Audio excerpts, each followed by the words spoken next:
Et donc effectivement, mon job consistait à l'époque, je dirigeais un groupe de presse de luxe. Et mon job consistait à être au premier rang des défilés de mode et à convaincre les boss des plus grosses marques de luxe qu'il fallait investir leur publicité dans le magazine Vogue. Ce qui n'est Ok. pas très difficile puisque c'était un magazine qui était absolument superbe, fait avec beaucoup de talent et qui diffusait pas mal.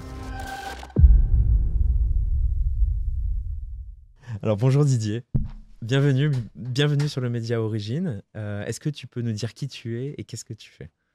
Bah écoute, de bon, donc je m'appelle Didier Suberbiel, je suis entrepreneur et investisseur. Aujourd'hui, je dirige mon propre fonds d'investissement dédié à l'agroalimentaire, qui s'appelle DS Participation et qui investit dans des domaines variés dans l'agroalimentaire, le bio, le caviar, la truffe. Voilà, en 2 mots. Alors Donc, mon activité actuelle. pourquoi cette activité? Pourquoi cette industrie de l'agroalimentaire? Alors, déjà, pourquoi l'entreprise en général? On va peut-être commencer par ça, et puis après, je te dirai pourquoi l'agroalimentaire en particulier. Pourquoi l'entreprise? Écoute, moi, j'ai commencé par diriger des sociétés. Après, je dirais, une dizaine d'années dans des grands groupes, Procter & Gamble, LVMH, où j'ai été président des Champagnes-Pommeries. J'ai racheté en LBO, c'est-à-dire avec l'aide de fonds d'investissement, une société dans la région toulousaine qui s'appelle Nutrition et Santé, avec la marque Gerblé. Ok. J'ai fait ça à partir de 2006 et ça a duré une douzaine d'années. Et j'ai développé cette société, j'ai développé la marque Gerblé et toutes les marques qui sont dans ce groupe dans ma région d'origine. On a doublé le chiffre d'affaires, on est passé à peu près de 250 millions à 500 millions d'euros de chiffre d'affaires. On a doublé la rentabilité, on a créé pas mal d'emplois, on a créé pratiquement 1 millier d'emplois Ok.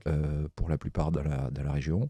Euh, et, et je me suis pris au jeu. Je me suis pris au jeu non seulement je dirais de développer du business dans ce domaine qui est l'agroalimentaire, mais aussi et surtout au jeu de développer des marques qui sont dans des domaines qui sont vertueux pour la planète, qui est le bio en particulier, donc c'est l'absence de pesticides, c'est ne pas polluer les sols pour nos enfants et pour nous tous, et aussi de renforcer la souveraineté alimentaire de la France, Ouais. en produisant au maximum ce dont on a besoin et ce qu'on consomme au quotidien dans nos frigidaires et dans nos placards. Voilà. Est-ce qu'avec cette globalisation, cette économie libérale, justement, tu as peur de cette perte de souveraineté de la France? Écoute, aujourd'hui, il y a une bonne partie de ce qu'on consomme qui est importé. C'est un véritable problème. Je te prends un exemple très simple, c'est les fruits et légumes. Les 2 tiers des fruits et légumes qu'on consomme ne viennent pas de France. D'Espagne, de Portugal, Oui, mais de Brésil. beaucoup plus loin, très souvent. Je prends un exemple au hasard parce que c'est le dernier produit que j'ai vu chez moi. 90% des cornichons qu'on avale Ouais. sont produits en Inde. Ok. Voilà, donc alors que le cornichon, c'est quand même un truc qui n'est pas trop difficile à produire, Ouais.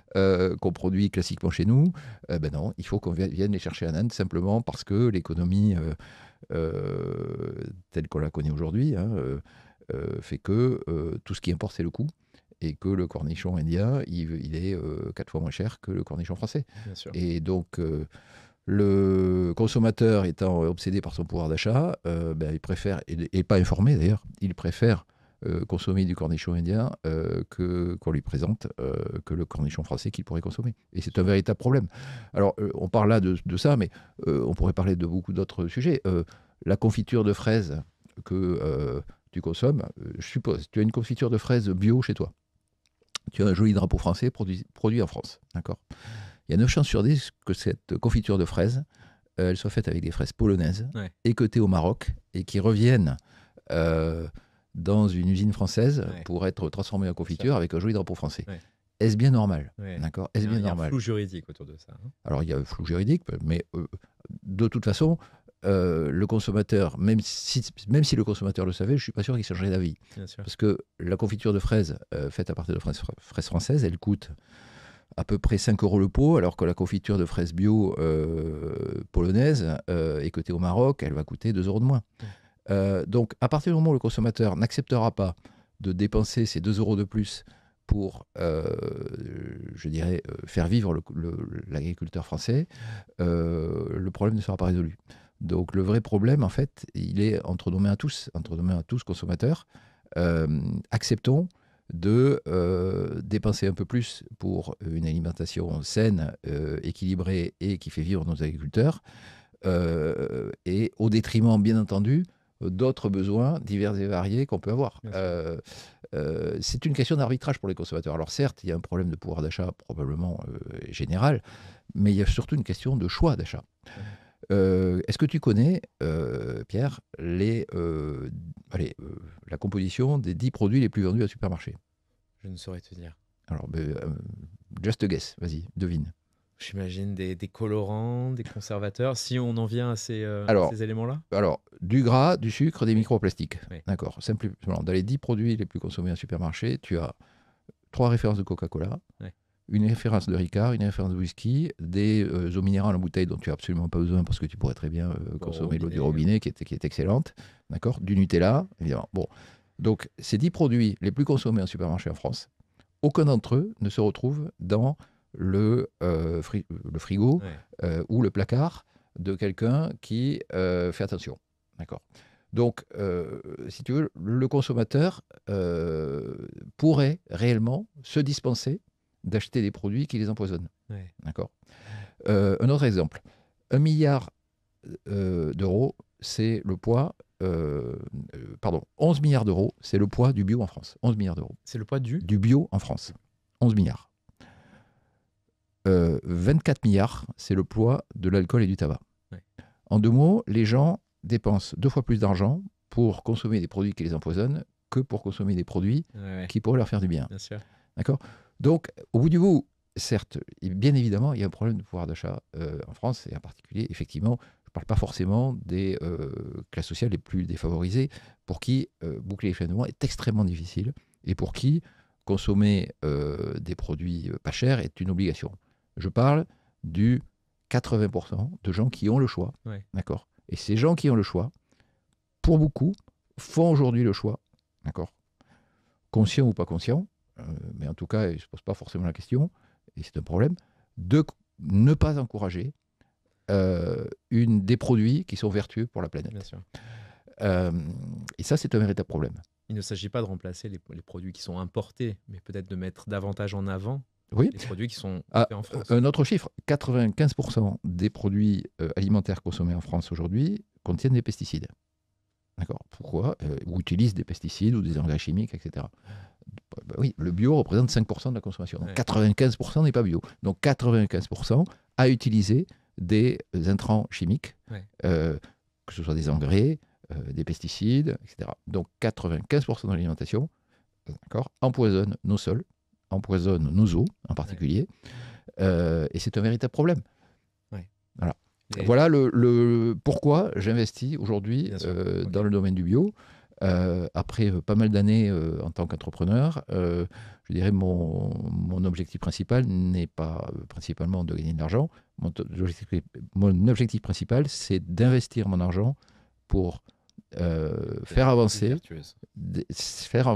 cette thèse, cet objectif d'une agriculture et surtout d'une industrie agroalimentaire plus vertueuse. Est-ce que tu sens qu'elle va, parce qu'il y avait cette société de surconsommation, effectivement, de réduire les prix, le libéralisme économique qui fait qu'on a importé beaucoup de choses de partout, la création de ces supermarchés, on avait un accès facile à la nourriture, ça a peut-être créé ce cercle vicieux.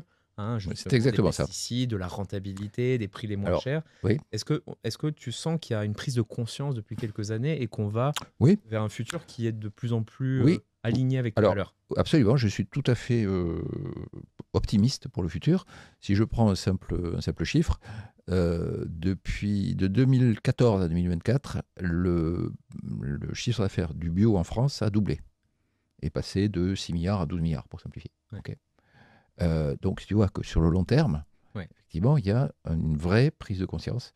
Et en particulier, je crois qu'on peut faire confiance aux générations qui sont extrêmement Pour beaucoup, beaucoup plus éduqués que d'autres. Effectivement, si je parle à ma fille, elle consomme de manière très différente par rapport à ma mère, qui, elle, est absolument imperméable à tout sujet sur la protection de la planète. Alors que ma fille, pour elle, c'est très important. Donc, oui, il y a effectivement, je pense qu'on peut faire confiance à la jeunesse pour ça en particulier, il y a cette prise de conscience. En revanche, il y a un recul à court terme, lié à l'inflation qui a entraîné effectivement une obsession de la fin du mois par rapport à la fin du monde, on va dire, pour simplifier. Et ça, c'est quand même très embêtant. Donc ce recul à court terme, il est encouragé par la grande distribution. Donc la grande distribution, à l'époque où le bio progressait de 15% par an, les publicités étaient remplies de gens, des Carrefour, des Leclerc, etc., qui se présentaient tous comme les sauveurs de la planète. Curieusement, dès que le chiffre d'affaires du bio a un peu baissé, ces sauveurs de planète se sont transformés en sauveurs du pouvoir d'achat. Et donc, ils ont complètement oublié les priorités telles qu'il est présenté auparavant. Et en revanche, on dit non, ce qui importe vraiment, c'est défendre le pouvoir d'achat des Français. Et donc, effectivement, proposer aux Français des produits alimentaires le moins cher possible. Et donc, importer produits avec des matières premières de faible qualité, qui serrent la vis de l'économie agricole et effectivement entraînent les agriculteurs dans une spirale très mauvaise. Voilà, je ne parlerai pas des suicides des agriculteurs pour ne pas mettre trop de pathos dans cette conversation, mais c'est un véritable problème. Et donc, le consommateur doit être conscient du fait que chaque fois qu'il fait une bonne affaire, ou plus souvent, quand il fait une bonne affaire alimentaire et qu'il achète des produits en promotion, eh bien, il contribue à sa manière, d'accord, à créer ce problème-là, ce problème de destruction de valeur et de destruction de notre agriculture. Ce que tu dis, c'est que les grandes surfaces cherchent la rentabilité. C'est-à-dire qu'il va y avoir on peut pas tendance autour du bio. Oui, on ne peut pas les blâmer de chercher la rentabilité. Après tout, chacun cherche voilà, ensuite, on n'est plus dans le bio, c'est l'inflation, c'est les taux d'intérêt. On peut le faire. Voilà, c'est notre message marketing maintenant. Oui, on peut le faire de telle ou telle manière. Et effectivement, la grande distribution, par sa quête permanente d'offrir des prix bas aux consommateurs, crée ce problème, d'accord, au lieu de essayer de présenter aux consommateurs une offre alimentaire qui est une offre de valeur, une offre locale, une offre qui génère de la valeur pour toute la chaîne en France. Voilà.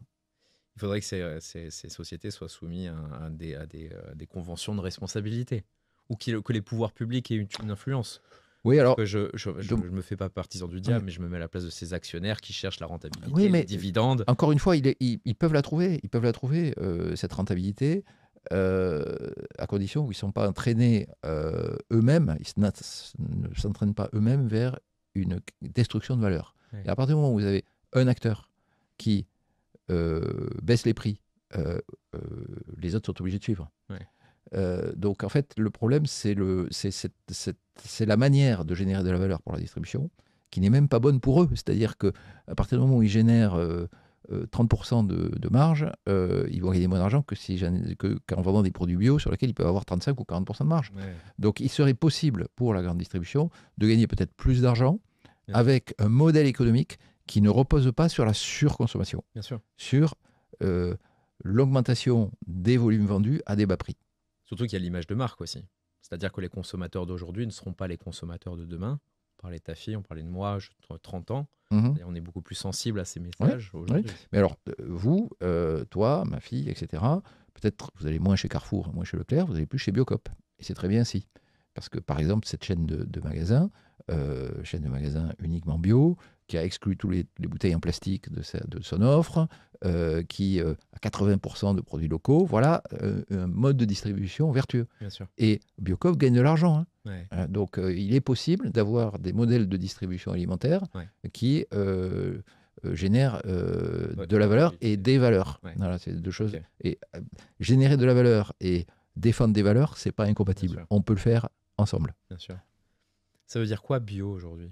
Alors le bio, il faut le savoir et les gens l'ignorent, c'est le seul cahier des charges qui est garanti aux consommateurs l'application stricte de modes de production vertueux pour la planète. Donc les gens, effectivement, pensent... Alors, avant tout, c'est un mode de production de produits agricoles qui interdit l'utilisation d'intrants chimiques. Ok. Alors, on utilise des intrants chimiques de manière importante, de deux manières. Je simplifie, hein. Par des engrais, Ouais. des engrais chimiques, ou par des pesticides. C'est les deux moments importants où un agriculteur peut utiliser des intrants chimiques. Donc le bio interdit, je dirais, ce type de produit. Le garantit. Il y a des contrôles qui sont extrêmement stricts, d'accord, et qui peuvent faire que le consommateur est certain que quand il achète un produit bio, c'est exécuté de cette manière-là, et donc c'est certain, d'accord. Ok. Et il y a des contrôles très stricts là-dessus, encore une fois, et c'est harmonisé en Europe. C'est-à-dire que le cahier des charges bio est le même pour tous les pays européens. Ok. Donc quand on achète du bio espagnol ou du bio italien, etc., on est absolument certain que ce cahier des charges est respecté. Ok. D'accord. Donc c'est à la fois c'est très fort comme engagement pour un agriculteur, parce que ça coûte cher à l'agriculteur de le faire, puisque les rendements sont plus faibles, etc. Donc c'est un très fort engagement pour l'agriculteur, c'est un sacrifice quelque part de rentabilité à court terme pour lui. Bien sûr. Et en revanche, ça a un impact très important sur la santé de nos sols et la santé de nos eaux, et donc la santé de la planète et de nos enfants. J'ai répondu à ta question ? Oui, c'est la raison pour laquelle c'est important pour toi. Justement, c'est un héritage. Et quelle planète on va laisser à nos enfants? Comment notre société de consommation va évoluer? Absolument, tout à fait, tout à fait. Je pense que si tu veux, c'est la manière dont le capitalisme doit évoluer. Ouais. C'est-à-dire que ça n'est absolument pas incompatible avec une société libérale et capitaliste. Ouais. C'est juste quelque chose qui fait que ce capitalisme peut développer une société qui est agréable à vivre et qui ne deviendra pas un enfer invivable, tout simplement. Tu as toujours été comme ça? J'imagine que tu dois être des années 60, 70? Je suis né en 62, oui. En 62? Exactement comme mon papa. Tu as vu cette société de surconsommation apparaître, le libéralisme économique évoluer. J'y ai participé d'une certaine manière, puisque les 10 premières années de ma vie, j'ai travaillé du côté obscur de la force, dans une multinationale américaine qui s'appelle Procter & Gamble, qui vend des shampoings, des gels douche, des lessives, etc. Et dont l'objectif premier était de créer des besoins souvent inutiles. Ouais. Ça. Je peux te donner une anecdote à cet égard. Oui, bien sûr. Ouais. Donc j'ai été à l'époque chef de produit quand j'étais jeune. J'étais chef de produit pour le lancement pratiquement le premier gel douche qui a été lancé en France. D'accord. Qui à l'époque était un gel douche sous la marque Zest, Camay, ou enfin des marques absolument disparues dont personne n'a plus jamais entendu parler. Voilà, le premier gel douche. Et je me souviens encore de la manière dont on justifiait chez Procter & Gamble le lancement de gel douche. À l'époque, les gens se lavaient avec du savon, hein, voilà, et pas avec des gels douche. Et on avait fait une étude très simple qui consistait à dire que un gel douche, par utilisation, par rapport à un savon, ça permet au consommateur de dépenser 10 fois plus d'argent. Pourquoi? D'accord. Oui, parce que tu achètes un gel douche. Bien sûr, par rapport à un savon c'est moins cher, ça dure longtemps. Un gel douche, au bout de 2 semaines d'utilisation, il est vide, d'accord. Il coûte cher, etc. Il y a du plastique, évidemment. Tout ça. Donc, le gel douche représente pour moi l'exemple même du produit, d'accord, du changement que les grandes multinationales américaines nous ont imposé, et qui est absolument inutile et qui fait que cette planète devient vivable. Donc, pourquoi ne pas continuer à utiliser du savon? Ça marche très bien, il n'y a pas de plastique, c'est beaucoup moins cher, etc. Voilà. Donc, effectivement, j'ai participé à ça, personnellement. D'accord. Ok. Mais les exemples sont flagrants. Enfin, tu parles au bout de 10 ans à travailler pour cette société, je me souviens le moment où je les ai quittés, où il y a un process dans les multinationales américaines qui s'appelle l'exit interview. Tu connais ça? Non. C'est-à-dire que, en fait, quand tu quittes une société, de manière regrettée, que par la société et que tu démissionnes, ils veulent savoir pourquoi tu pars. Donc ils enregistrent ça, il y a une interview, on te dit voilà pourquoi vous avez fait ci, pourquoi vous avez fait ça, ça reste dans les dossiers, ils essaient de consolider une grosse multinationale américaine, il y a des centaines de personnes qui font ça, et donc ils essayent de savoir comment ils auraient pu faire autrement et retenir les gens. Ça s'appelle un exit interview. Et donc dans cette exit interview, on m'a demandé pourquoi je partais. C'était en 96, quelque chose comme ça, tu vois. Ouais. Et j'ai dit, parce que j'en ai marre de créer des besoins inutiles et de créer plus de pollution inutile. Voilà, ça ne peut pas être ma vie. Et je me souviens du regard interloqué et incrédule de la personne des RH de Procter & Gamble qui ne comprenait pas ce que je disais. Voilà. Je me souviens de ça. Voilà. C'était déjà un peu, tout petit peu, c'était pas mal en avance, mais c'était déjà un sujet qui me tenait à cœur en 96. Ça fait un bail, ça fait 30 ans. Qui pilotait l'entreprise avec des tableaux Excel en mettant en bypass. Alors à l'époque, Excel n'existait pas, pour tout te dire, donc c'était marrant. Mais effectivement, on pilotait l'entreprise. Oui, mais on pilote toujours les entreprises avec des tableaux Excel, c'est nécessaire. Il faut continuer à faire ça. Sinon, comment dire, dans le développement durable, il y a le mot développement. Il ne faut jamais oublier ça. D'accord ? C'est-à-dire que tu ne peux pas, je dirais, créer une meilleure planète à base de sociétés qui perdent de l'argent. C'est pas possible. Bien sûr. D'accord ?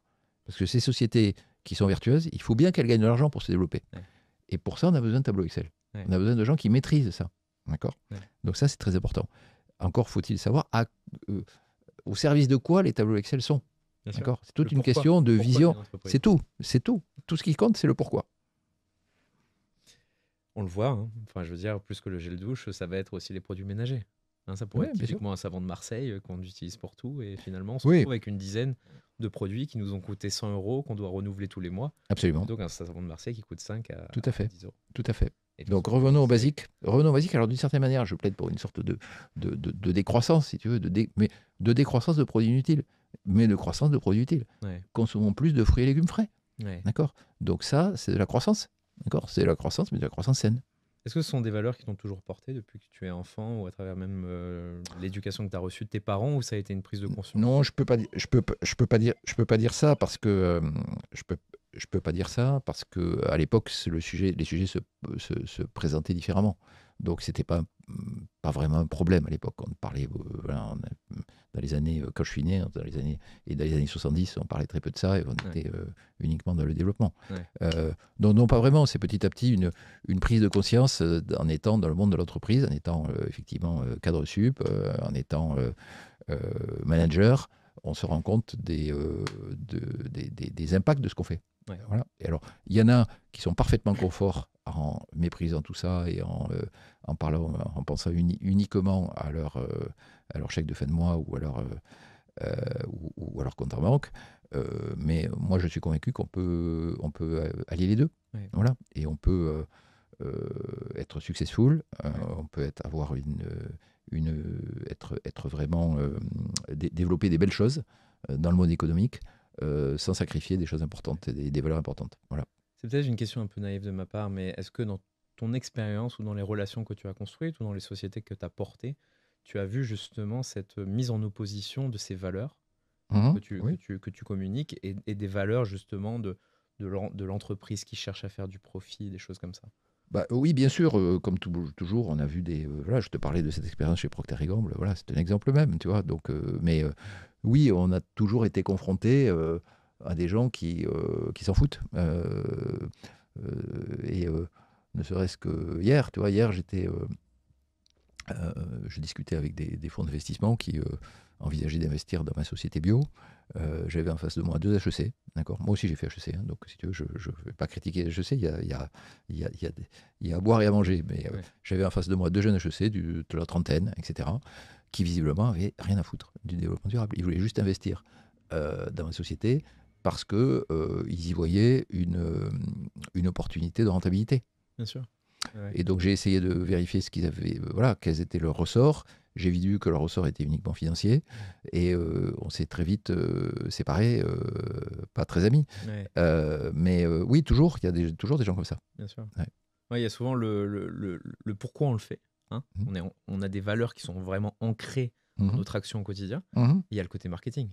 C'est-à-dire, tiens, ma société va adopter une politique ESG parce que c'est ce que les consommateurs cherchent. Alors, mais moi, je m'en fiche. Oui. Mais alors, c'est qu'une partie des consommateurs qui cherchent ça déjà. Et cette partie du consommateur, elle a un peu baissé à l'occasion de la crise économique inflationniste. Là, elle revient, elle continue à se redévelopper, le bio est reparti, etc. Mais oui, il y a des gens qui ne voient dans l'ESG qu'une opportunité financière. c'est une opportunité financière. Mais ça ne va pas être que ça. Ouais. D'accord. Et j'ai la naïveté de croire qu'on peut vraiment développer les deux choses en même temps. Bien sûr. Et que, encore une fois, dans le développement durable, il y a développement, ça peut être du développement économique qui va de pair avec la défense de valeurs. Bien sûr. Si tu devais refaire ton parcours, tu changerais quelque chose? Bah, absolument rien, parce que c'est ça qui m'a... Comment dire, si je change quelque chose, je vais changer le point d'arrivée, forcément. Si tu changes le point de départ, tu changes le point d'arrivée. Et je suis très heureux du point d'arrivée. Alors j'ai 63 ans, donc le point d'arrivée, je suis encore jeune, hein, donc le point d'arrivée, il n'est pas encore tout à fait là. Ça va continuer. Je vais continuer à développer les projets qui me tiennent à cœur aujourd'hui. Mais franchement, je ne changerai rien. Non, je ne changerai rien. J'ai fait beaucoup de rencontres. J'ai fait beaucoup de... J'ai eu du fun à toutes les étapes, de l'excitation à toutes les étapes. Et en tout point, le chemin a été superbe. Voilà. Est-ce que dans les différentes entreprises pour lesquelles tu as travaillé, il y a des anecdotes intéressantes que tu voudrais nous raconter justement pour livrer davantage les valeurs que tu portes aujourd'hui? Alors, déjà, il y a une anecdote intéressante. Enfin, une anecdote. Il y a des moments. Il y a des moments importants. Tu vois, dans la vie de chef d'entreprise, il y a des moments. Je vais te livrer le moment qui est peut-être le plus important, si tu veux, et qui va de pair non pas avec des valeurs de développement durable, qui sont des valeurs un peu externes, mais plutôt qui sont liées à des valeurs internes, qui est la liberté et l'entrepreneuriat. D'accord ? Parce que au bout du bout, moi, ce que je crois, c'est que un être humain, il ne peut vraiment que se développer pleinement et s'épanouir que dans une pleine liberté, avec une autonomie la plus importante possible. Pas forcément facile, hein, mais il faut garder être le plus libre possible de ce qu'on fait. Et pour être libre, il faut être quelque part... pour moi, ça passait par le fait de ne plus être salarié et d'être entrepreneur. Et donc, effectivement, le moment important, le turning point pour moi, on va dire, c'est le moment où j'ai décidé de devenir entrepreneur. Et le moment où j'ai décidé de quitter un gros job avec un très gros salaire pour un job 2 fois moins payé, où j'investissais l'entièreté des économies d'une vingtaine d'années de travail pour acheter une société. Okay. Voilà. Et ça, c'est le moment important. Donc, il s'agissait, tu vois, je me souviens encore, j'étais dans mon bureau à Paris. C'était un bureau qui devait faire lui-même une 50aine de mètres carrés, facilement, rue du Faubourg Saint-Honoré, avec une immense table de réunion, des œuvres d'art, etc. Ouais. Voilà. Bon, voilà. Et donc, effectivement, mon job consistait à l'époque, je dirigeais un groupe de presse de luxe. Et mon job consistait à être au premier rang des défilés de mode et à convaincre les boss des plus grosses marques de luxe qu'il fallait investir leur publicité dans le magazine Vogue. Ce qui n'est pas très difficile puisque c'était un magazine qui était absolument superbe, fait avec beaucoup de talent et qui diffusait pas mal. Voilà. Donc tu vois, ma vie était dure. Hein. Ouais. Ma vie était dure. Donc, je le dis en plaisantant. Donc voilà, j'avais ce qui était considéré par beaucoup comme un des plus beaux jobs de Paris. Et je me décide, à un moment donné, je me décide de dire, je veux arrêter d'être purement salarié, je veux vraiment devenir entrepreneur. Et pour être entrepreneur, j'ai eu l'opportunité, effectivement, et j'ai pris la décision, à un moment donné, je te le redis, de partir de Paris, de revenir dans ma région toulousaine, dans un endroit un peu paumé, à 50 bornes de Toulouse, mettre toutes mes économies, absolument toutes mes économies, même plus puisque j'ai emprunté, dans une société, dans une société directement pour commencer, dans cette société qui s'appelle Nutrition et Santé, avec la marque Gerblé, que j'ai racheté à côté de fonds d'investissement. Donc devenir réellement actionnaire, boss de la boîte, faire des sacrifices familiaux importants, avec ma femme qui quitte son boulot, mes filles qui sont déracinées, qui perdent leurs amis, voilà. Donc sacrifice important pour la famille, sacrifice important pour moi aussi. Voilà, donc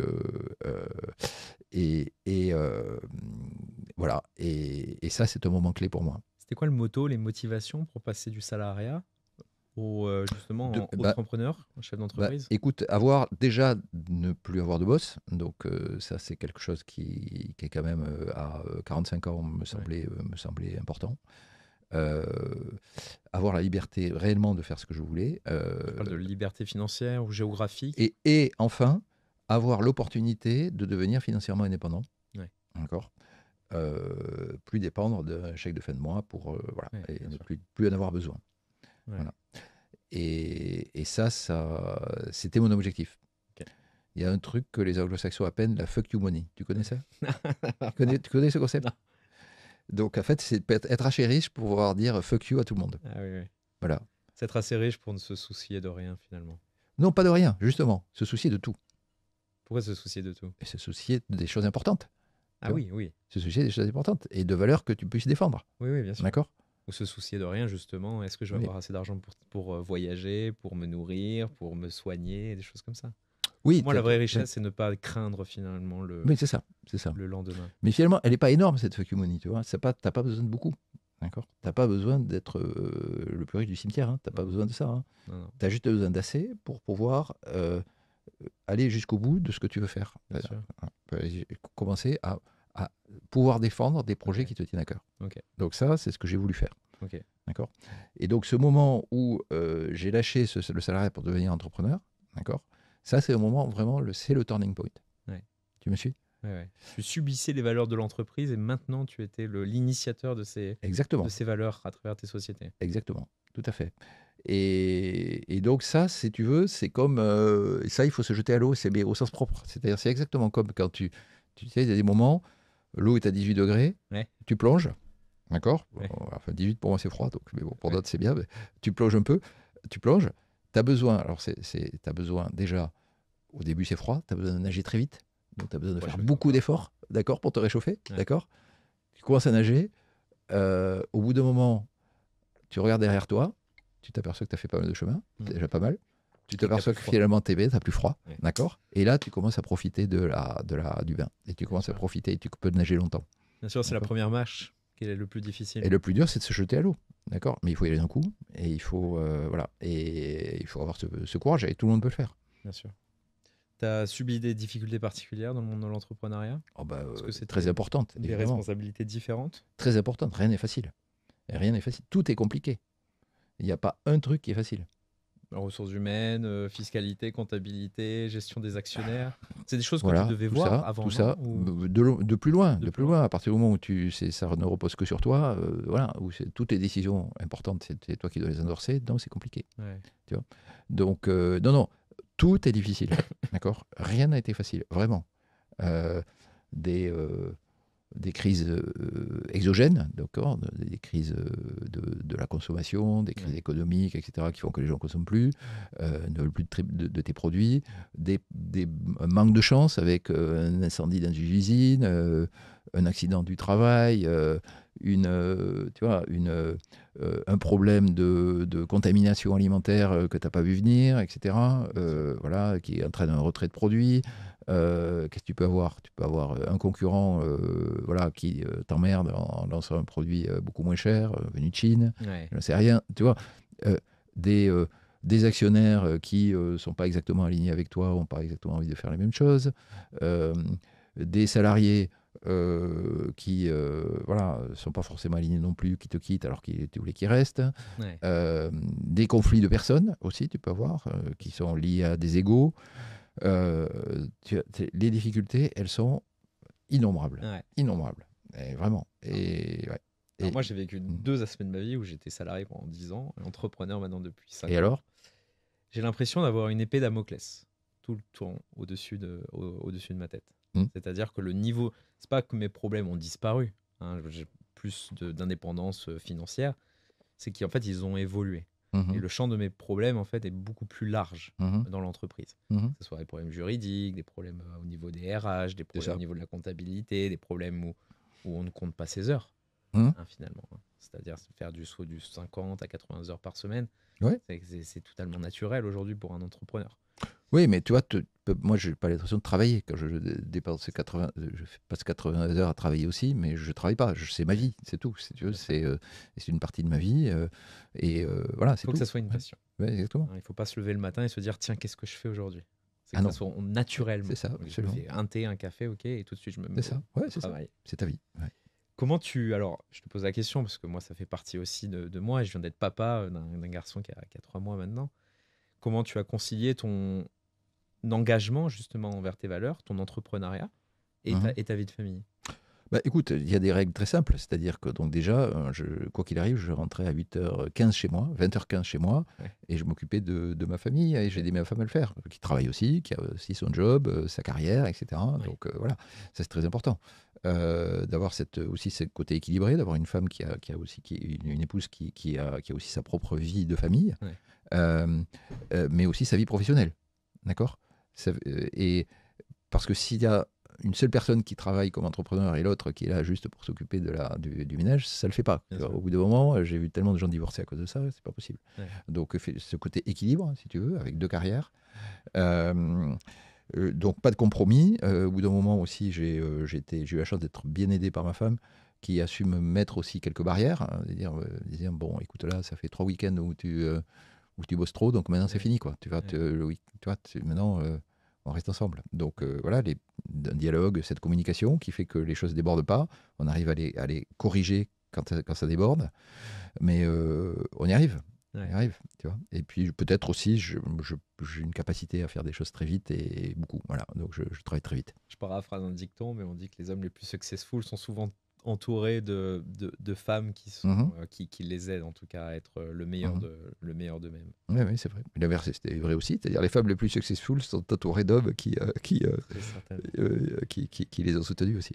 Parce que là, Ouais. je sens, alors tu vois, on parlait de 1962, c'est l'année Ouais, également de mon père. Il a yes, travaillé toute sa vie chez Amadeus, une grande boîte IT. Et là, il part faire du tour du monde avec ma mère ouais, pendant.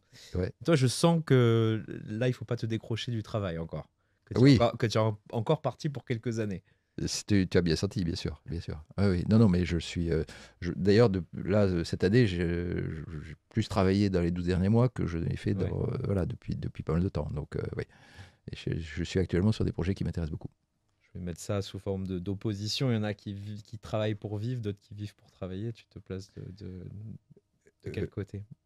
ouais, non, mais le travail fait partie de ma vie. Il y a d'autres choses qui font C'est partie de comme ma ça vie que tu aussi, tu vois. te, Voilà. Oui, tu t'épanouis. oui, le travail fait partie de ma vie. Donc, oui, probablement, il en fera toujours partie. Ouais. Mais après, travail, si tu veux, c'est pas forcément.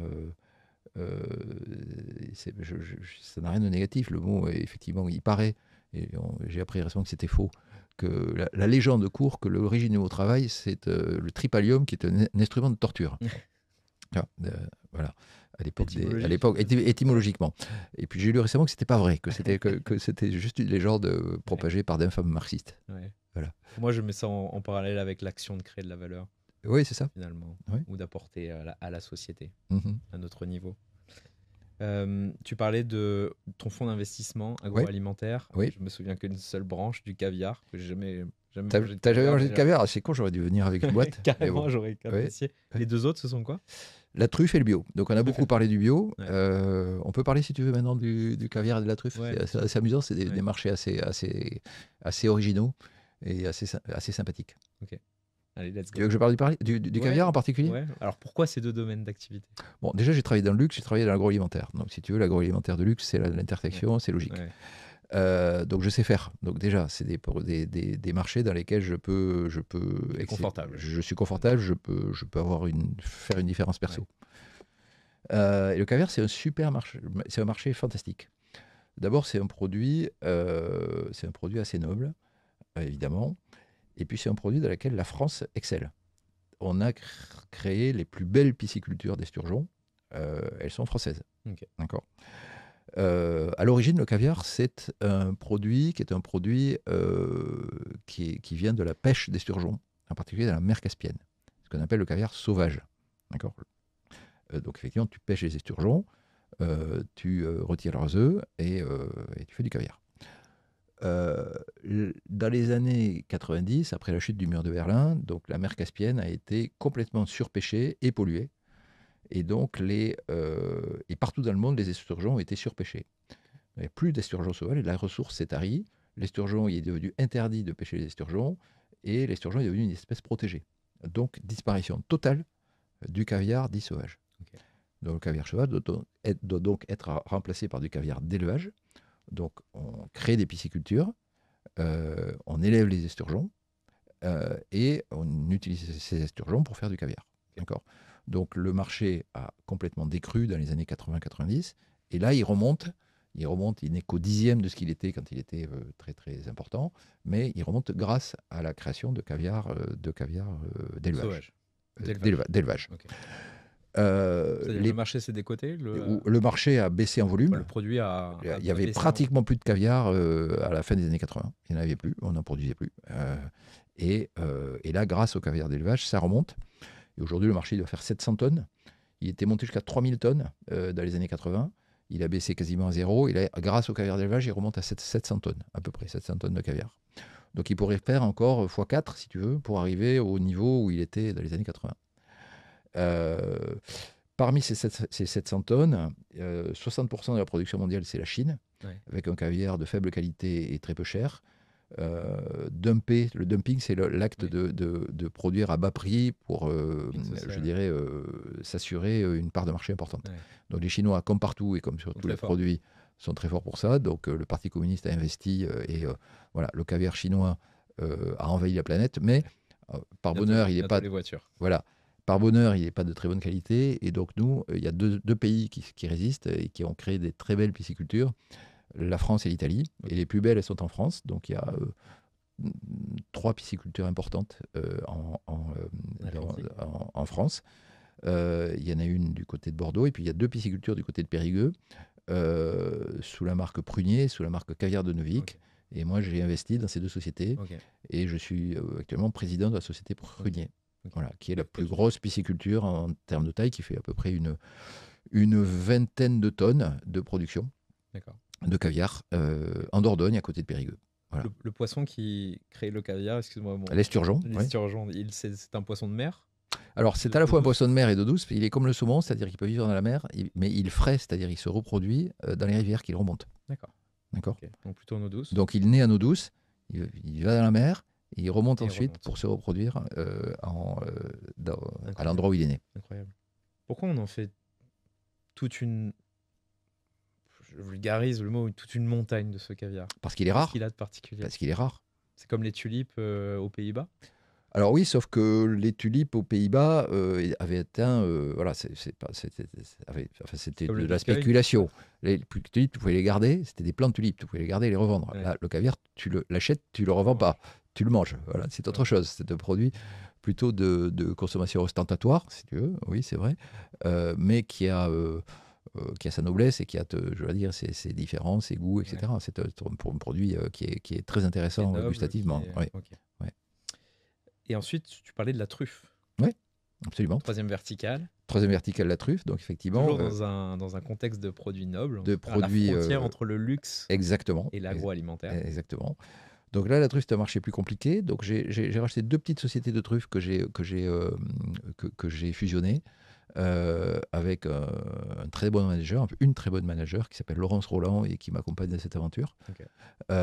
Et donc, elle et moi, on a racheté ces deux sociétés qui sont des sociétés patrimoniales. Il y en a une qui a été créée en 1820, l'autre créée en 1906. Okay. Donc, la société Enras, créée en 1820, qui est la plus ancienne maison de truffes du monde. D'accord. Voilà. Et la société Gaillard, créée en 1906. Donc, 1906. Voilà. Ces 2 sociétés qui ont aussi la défense du patrimoine, si tu veux, même historique, culinaire français, est quelque chose d'important pour moi. Ouais. Et donc, ces 2 sociétés, c'était des conserveurs, c'est-à-dire des sociétés qui faisaient des conserves de truffes, okay. Et qui se sont mises à vendre de la truffe fraîche, puisqu'aujourd'hui, les gens recherchent de plus en plus de la truffe fraîche. Ouais. Donc, on achète des truffes dites en terre, c'est-à-dire dans des grands sacs, livrés par des courtiers. On les trie, on les calibre, on les sélectionne et on les vend aux restaurants du monde entier. Voilà. Donc, très beau projet aussi, en belle croissance, qui est très, très excitant.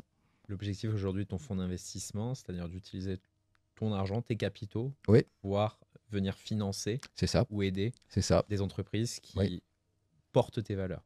Exactement.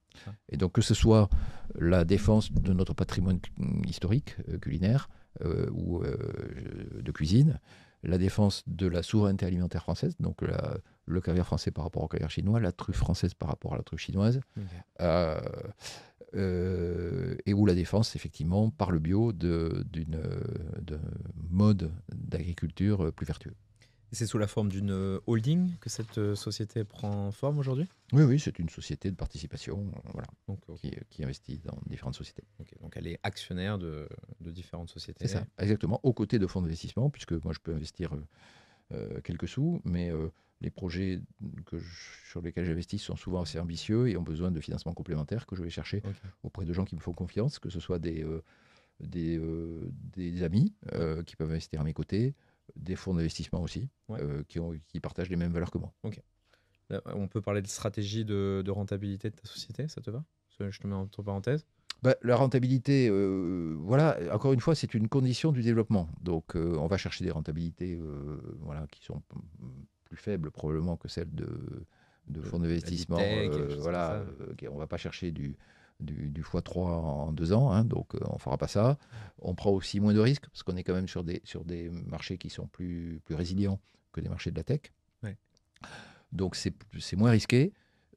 C'est moins rentable probablement qu'investir dans de la tech, mais c'est rentable quand même. Ok. Voilà. Alors, le modèle de business, c'est quoi? Ce sont les dividendes, c'est l'exit, les deux. Ça peut être, c'est ouvert. Si les sociétés continuent à avoir du potentiel, on peut les garder et effectivement se rémunérer par des dividendes. Sinon, on peut aussi faire des exits, mais les exits doivent être faits forcément avec des acheteurs qui partagent nos valeurs et qui sont à même de les prolonger.